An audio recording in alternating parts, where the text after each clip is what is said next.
بسم اللہ الرحمن الرحیم السلام علیکم ورحمۃ اللہ وبرکاتہ والسلام علی من اتبع الہدی۔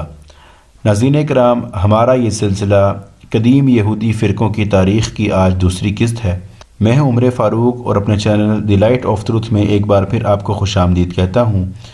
اگر ابھی تک آپ نے ہمارے چینل کو سبسکرائب نہیں کیا تو آپ ہمارے چینل کو ضرور سبسکرائب کریں اور چینل کو سبسکرائب کرنے کے ساتھ بیل آئیکن کو ضرور پریس کریں تاکہ جیسے ہی کوئی نئی ویڈیو اپلوڈ کی جائے تو یوٹیوب کی طرف سے آپ کو نوٹیفیکیشن آ جائے۔ تو ناظرین کرام، اپنا اور آپ کا قیمتی وقت ضائع کیے بغیر میں اپنے ٹاپک کی طرف آتا ہوں، جو کہ ہے قدیم یہودی فرقوں کی تاریخ کا مقدمہ اور اس کی قسط نمبر 2۔ ناظرین کرام، بابل کی اسیری نے یہود پر بہت گہرے اثر مرتب کیے، جس سے ان کی سوچ اور عقائد پر بہت فرق پڑا۔ تاہم بابل سے واپس آ کر انہوں نے ہیکل کی دوبارہ تعمیر کی ٹھانی، کیونکہ اس کے بغیر ایک ملت کا تصور ممکن نہیں تھا۔ تورات کو بھی شروع سے عزرا کاہن فقیہ نے اپنی یادداشت سے مرتب کیا۔ فارسیوں سے یہود کو واپسی کی اجازت تو ملی، لیکن انہیں اپنی حکومت قائم کرنے کی اجازت نہ مل سکی۔ اس کا نتیجہ یہ نکلا کہ ہیکل کے مسند نشین ہی ان کے مذہبی اور سیاسی قائد بن بیٹھے۔ تیسری صدی قبل مسیح میں یونانی فلسطین پر قابض ہو گئے۔ سکندر اعظم نے یہودیوں کے ساتھ حسن سلوک کا معاملہ کیا۔ سکندر مقدونی کی وفات کے بعد اس کی سلطنت اس کے جرنیلوں میں تقسیم ہو گئی، لیکن فلسطین کا علاقہ طویل عرصہ تک شام کی سلوکی اور مصر کے حکمرانوں کے مابین باعث تنازع بنا رہا، اور یہودی چکی کے دو پارٹوں میں پسنے پر مجبور ہو رہے۔ دوسری صدی قبل مسیح میں سلوکی بادشاہ انطاکس ایپی فینس چہارم نے یہود کو یونانی تہذیب میں رنگنے کے لیے ہیکل میں زیوس دیوتا کا مجسمہ رکھوا دیا اور وہاں مذبح پر سور کی قربانی کر کے ہیکل کی بے حرمتی کی۔ اس کا خیال تھا کہ اس کے بعد یہودی قوم کے عقائد برباد ہو کر ختم ہو جائیں گے اور یہودی قوم بت پرستوں میں ضم ہو کر رہ جائے گی، لیکن ان کی امیدوں پر متیاہ کاہن نے بغاوت کر کے پانی پھیر دیا۔ متیاہ کاہن نے بادشاہ کے حکم کی سرتابی کر کے اپنی جان تو گنوا دی، لیکن قوم کے لیے آس کی ایک نئی شمع روشن کر دی۔ اس کے بیٹے یہودا مکوبی نے کامیابی سے بغاوت کی قیادت قائم کی، جس کے نتیجے میں ایک بار پھر یہودی حکومت قائم ہو گئی، جس نے کسی نہ کسی طرح ایک صدی تک اپنا وجود برقرار رکھا، حتیٰ کہ 63 قبل مسیح میں رومی آن دھمکے اور فلسطین پر قابض ہو گئے۔ اقوام عالم کے زوال کی ایک بڑی علامت فرقہ یا گروہ بندی ہے۔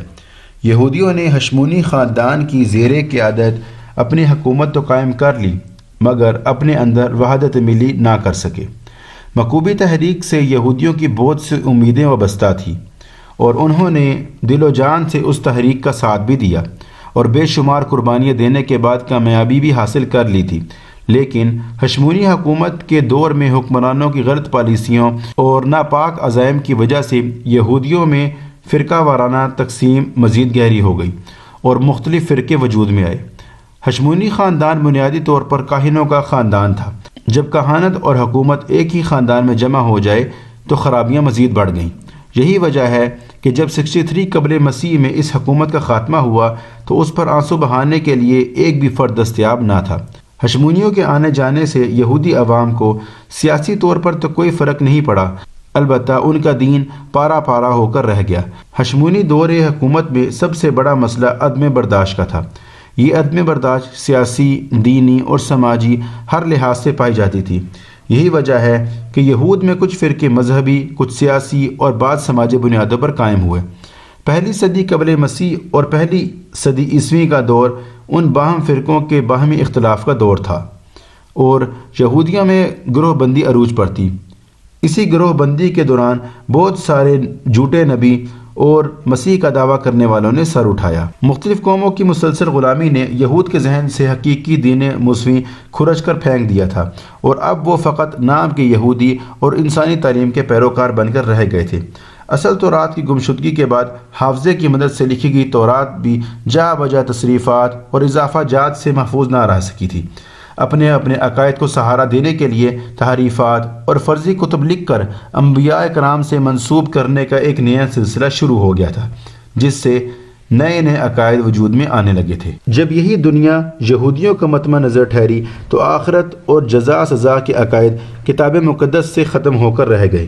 موت کے بعد زندگی کا عقیدہ بھی انہوں نے فراموش کر دیا۔ چنانچہ یہودیوں کا صدوقی فرقہ کھلم کھلا اس بات کا پرچار کرتا تھا کہ مرنے کے بعد کوئی زندگی نہیں ہے۔ مرنے کے بعد جواب دہی کے عدم امکان نے انہیں ہر قسم کی اخلاقیات سے عاری کر دیا۔ وہ اپنی نظریاتی اصلاح کے لیے کسی طور پر بھی راضی نہ تھے۔ دنیاوی مال و متاع اور اقتدار ان کا مطمع نظر ٹھہرا تو پھر جہاں کہیں بھی انہیں اپنا یہ مقصد حاصل ہونے کی امید ہوتی وہ اس کی حمایت میں کھڑے ہو جاتے۔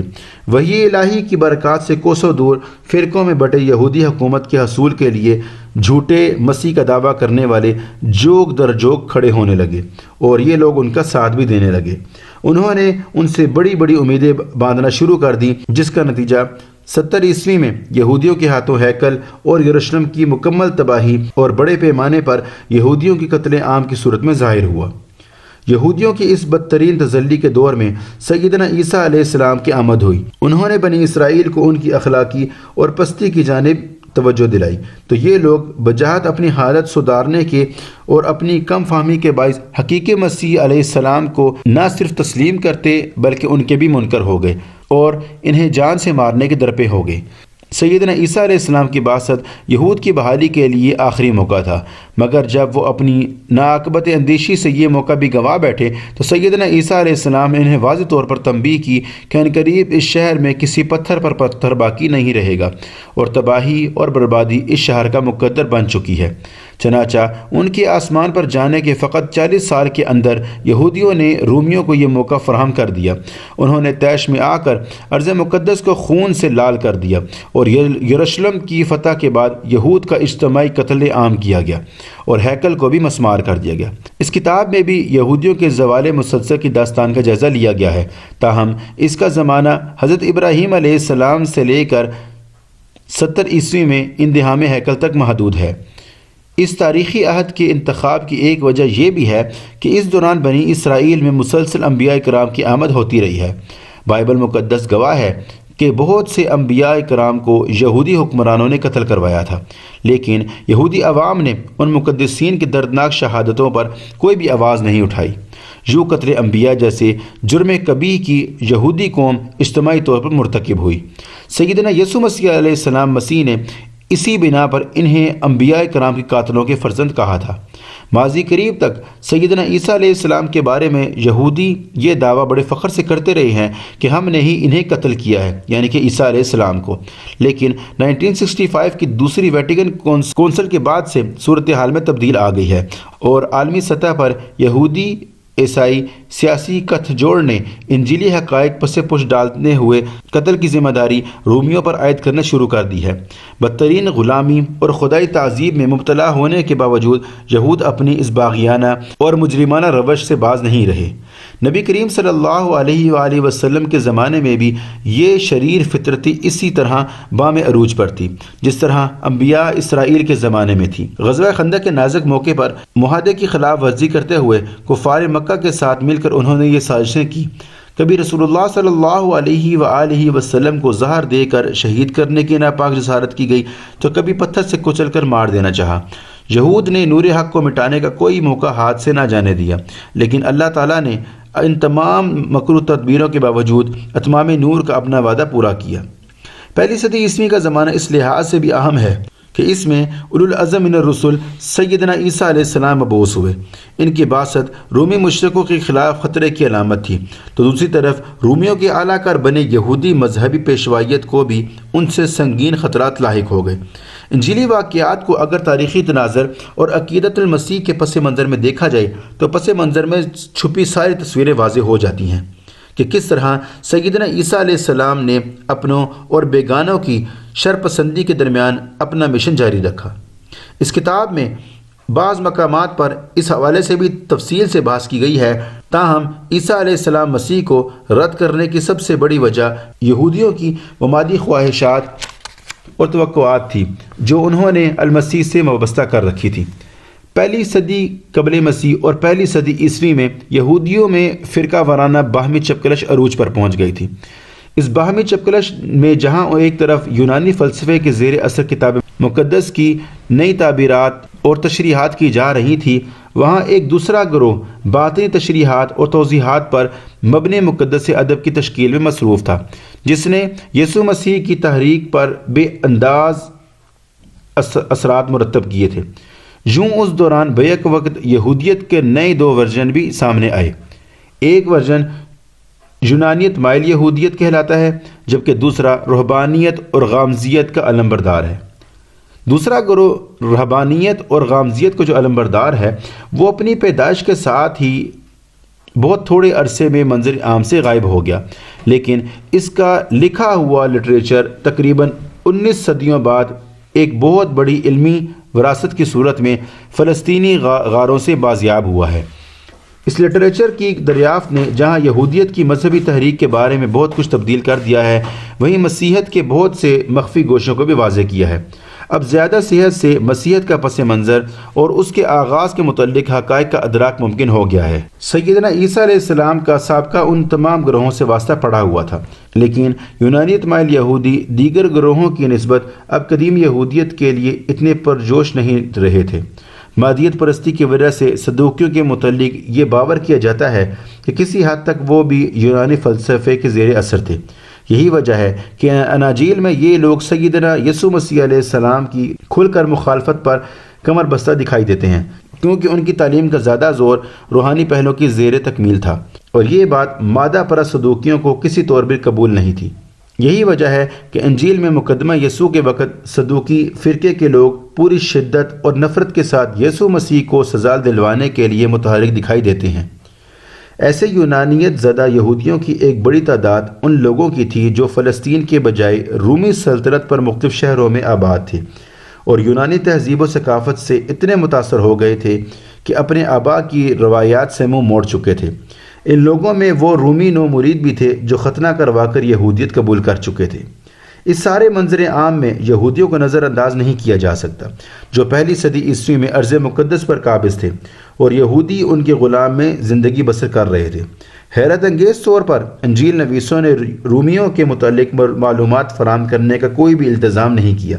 دوسرے قدیم ماخذات بالخصوص یہودی مورخ یوسیفس کی تحریر سے اس دور کے بارے میں اہم ترین معلومات حاصل کی جا رہی ہے۔ مصنف نے کوشش کی ہے کہ زیادہ تر قدیم ماخذات سے مواد حاصل کیا جائے اور اس کو اس میں شامل کیا جائے تاکہ درست نتائج کا استخراج ممکن ہو۔ اس قدیم تاریخ کو پڑھنے کے بعد یہودی قوم کے اسباب زوال سمجھ میں آ جاتے ہیں۔ قدرت کا قانون ہے کہ جب کوئی قوم خود کو سنوارنے کا عزم نہ کرے تب تک اسے نصرت الہی کی تائید حاصل نہیں ہو سکتی، بلکہ اس ایک کے بعد ایک بدترین معاند اس پر مسلط رہتا ہے۔ بدقسمتی سے امت مسلمہ کا بھی آج یہی حال ہے، اور اسی وجہ سے وہ زوال کا بھی شکار ہے جس میں کبھی یہود مبتلا تھے۔ مسلمان مغضوب یہود اور ضالین نصارہ کے ہر اس طریق کو اپنا رہے ہیں جس کی خبر رسول اللہ صلی اللہ علیہ وآلہ وسلم نے آج سے 1400 سال پہلے دی تھی کہ تم پہلی امتوں کے نقش قدم پر چلو گے، اگر وہ ہاتھ پھیلانے کے مقدار چلے ہوں گے تو تم بھی وہی مقدار چلو گے، اگر وہ ایک ہاتھ چلے ہوں گے تو تم بھی ایک ہاتھ چلو گے، اگر وہ ایک بالش چلے ہوں گے تو تم بھی ایک بالش چلو گے، یہاں تک کہ اگر وہ گو کے سوراخ میں داخل ہوئے ہیں تو تم بھی اس میں داخل ہو جاؤ گے۔ لوگوں نے عرض کیا، اللہ کے رسول وہ یہود و نصارہ ہیں؟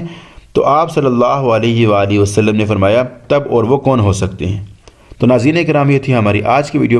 اگر آپ کو ہماری ویڈیو پسند آئے تو آپ ہماری ویڈیو کو ضرور لائک کریں، اور ویڈیو کو لائک کرنے کے ساتھ اپنے احباب سے بھی شیئر کیا کیجیے، اور اگر ابھی تک آپ نے میرے چینل کو سبسکرائب نہیں کیا تو چینل کو ضرور سبسکرائب کریں، اور چینل کو سبسکرائب کرنے کے ساتھ بیل آئیکن ضرور پریس کیا کیجیے تاکہ جیسے کوئی ویڈیو اپلوڈ کی جائے تو یوٹیوب کی طرف سے آپ کو نوٹیفیکیشن آ جائے۔